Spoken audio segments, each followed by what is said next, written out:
I'm just making a mess here, but we're committed to the bit. What's gonna happen with the merchant gold? Did they ever go back to excavate El Dorado? We finally did it. We finally found the gold. Well, that is a very valid question, and if I told you right now, I would probably get in trouble. I will say that you will get that answer in season 4 of Outer Banks, so make sure you go watch it. So I'm gonna throw that one to the wayside.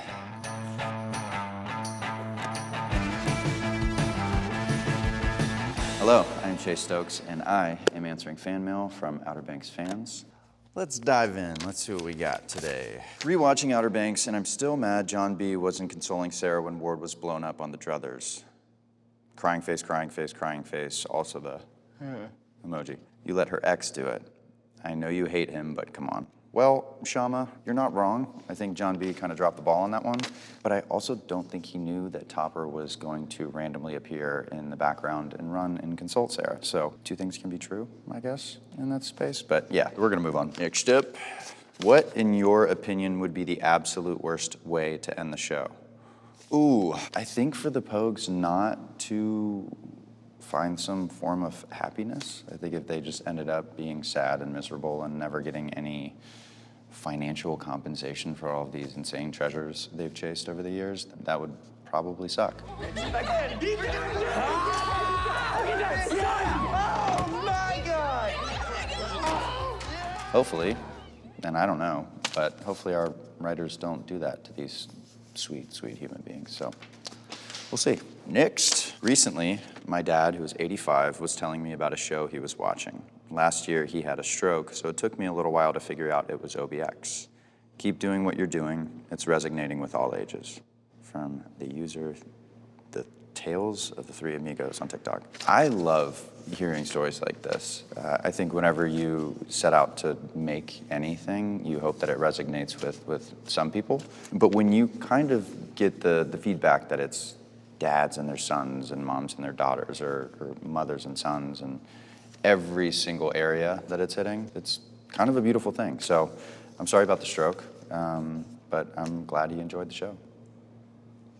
I'm gonna put this one in my pocket. That's a keeper, for sure. Next up, this one says, I didn't like Big John until the last 20 minutes of the last episode. That is from Leah Corona on TikTok. Well, I think that most of the world would probably agree with you. Gotta be honest, he wasn't the greatest dad, you know? But then he does redeem himself, that is true. You know, he kind of tells his son that he's the gold he always wanted, so. You were the best son any man could hope for. Big John, you did your best, but it wasn't really the best. But that's okay, live and learn. Or he died, so never mind.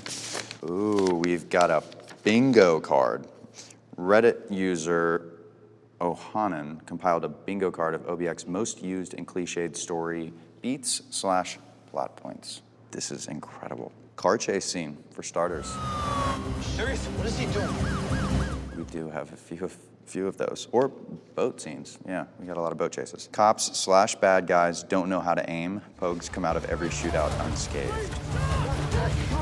Hayward being the best parent in the show, that is absolutely true. Climbing over gates and walls. Wow, I've never thought about that. But yeah, we do climb over a lot of walls. Pogues making stupid decisions, which also kind of goes hand in hand with this other one, which is JJ comes up with a horrible, reckless plan. Give me the keys. No, dude. No. Give me the keys okay, right it doesn't now. seem like a really good idea right now, JJ. Yeah. I think season 4, you might see a version of plans coming to fruition in a better way. So maybe we're setting you up for something. Maybe. I'm actually gonna send that to our writers so they can have a little look at it and get a little laugh. See what else we got. It was kind of poetic for both John B. and Sarah's dads to die together. They were men who were overtaken by greed, and they sacrificed themselves in the end for what truly mattered to them. This is from Robbie1863 on Reddit. It is very poetic, Robbie1863 on Reddit. I think that sometimes when you chase the wrong things in life, it'll lead you down the wrong path. Next up is, hold on, this is deep. Mr. Sun is a villain theory. I'm blown away at this. Okay, he seems like he knew too much about what was going on with the Pogues. I know he's a history teacher, so it makes sense that he might have the diary, but giving it to the Pogues. Careful with that. It just seems reckless, and a diary as valuable as that is not something a teacher would give his students. If Mr. Sun is a villain, I don't know what I'll do. I think I might cry because it's such a great character, and I personally thought he was just a sweet human being who was trying to help these kids find their way in life, but this changes everything. Wow, that just threw me for a loop a little bit. Okay, let's see what we got here. What is your favorite scene you filmed as John B? I really think it's still to this day the first scene that I shot, and it was with Peterkin, Sheriff Peterkin, God rest her soul, season 1. I admired her as an actress prior to even getting the job. All I'm worried about right now is making sure you're in a safe home. Yeah, super safe, super sound, sturdy, you know what I mean? And they kind of threw me into the fire with such an established, incredible actress on my very first day on the show. And she made me feel so safe.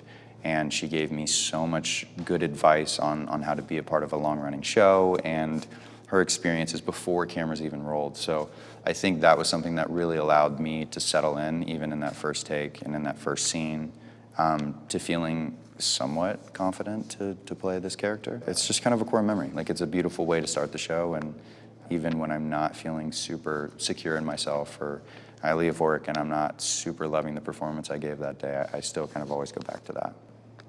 So, that was a great question. It's been a lot of scenes.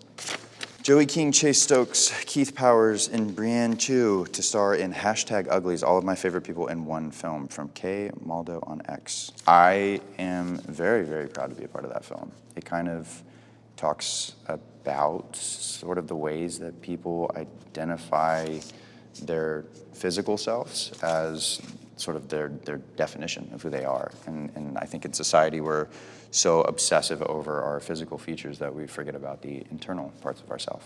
The whole cast and the whole experience of making this movie, we started as strangers and it really quickly turned to family. You know, we have a very active group chat that has stayed consistent since we started filming, which is the longest consistent group chat that I think I have in my life right now. So it's a really cool film, and it's based on a best-selling novel written by Scott Westerfield. It's just a badass young girl's hero's journey, and I'm really, really excited to be a part of that. What I really liked about working in the sci-fi space was it was just so drastically different from Outer Banks. We also shoot a lot of exteriors on the show in Charleston, South Carolina, and it's hot. It's so hot all the time.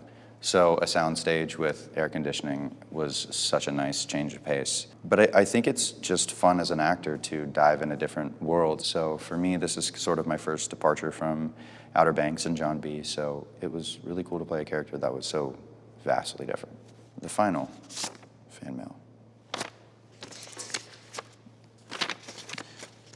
Who's worse, Big John, Luke, or Ward? By Chemical Speech on Reddit. You know what? D all the above. They all suck. So I'm gonna say all of them. All of them. All of them. Bad dads. I'm in a mess, but that's okay. Well, I gotta be honest, I learned more about the show today than I have in the last 6 years. That's totally a joke. But Outer Banks is now streaming on Netflix. I like that you guys added the stapler. Did you guys ever do that when you were kids in high school? You would like pull it out and shoot them at your friends? Yeah. Looking back, that was never really a good idea.